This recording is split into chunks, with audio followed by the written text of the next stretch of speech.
What good is law if it's not enforced? The police enforce the law, and there are consequences for breaking that law. Before Jesus went to the Father, he left us a law. And I know y'all thinking the laws of sin, but this law was for the enemy. When Christ died on that cross, we was redeemed. At that point, we became heirs to the kingdom. We belonged to him. That was the serpent bruising his heel, but that resurrection was the crushing of his head. When Jesus went to his Father, he left us a law. He said in John 14:12, "Very verily I tell you, whosoever believes in me will do the work I have done, and they will do even greater works than these." And Isaiah 55:11 says, "So shall my words be that comes forth out of my mouth. It shall not return unto me void." And what word's not gonna return to him void? Every word. Sound to me like he left you in authority. When he left y'all, he left a law, not just for you, but a separate one for the enemy. And the problem is, Jesus is the judge, but not many people know that they are officers in the spirit. Jesus said, yeah, when I was here, I arrested some demons. I rebuked them, cast them into the pits, as well as sentenced some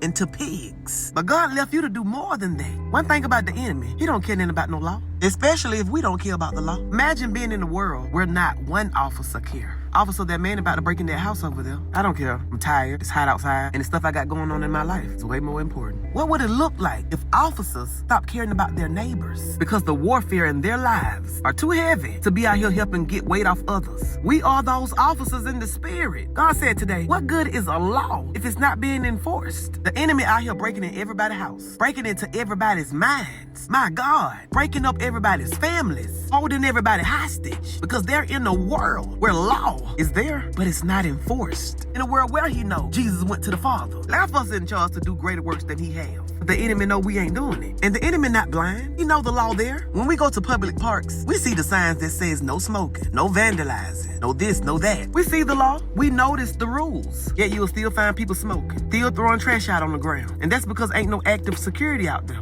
That law ain't being enforced. When you start showing the enemy, not just you, but your Father means business. When you start meditating on his word, shout not prayers of warnings, issuing spiritual citations. When you stand in the gap so much as an officer, that enemy gets scared because he know he got a court appearance coming up because of you, with the possibility of being sentenced into the pigs. Come on now, somebody. God said when you start using your authority, when you actually start enforcing the law, some of these demons that have been tormenting your family, been torturing you since you was a kid, judgment would come sooner. They finally get the life sentence they deserve. He said when you finally stand up to these law-breaking entities, you will be able to boldly declare before everybody you have interceded for. Just like Moses, when he stood before the children of Israel, saying, "Fear not, stand still and see the salvation of the Lord, which he will show you today. For those Egyptians you have seen today, you shall see again no more." God said, enforce the law. But y'all be blessed.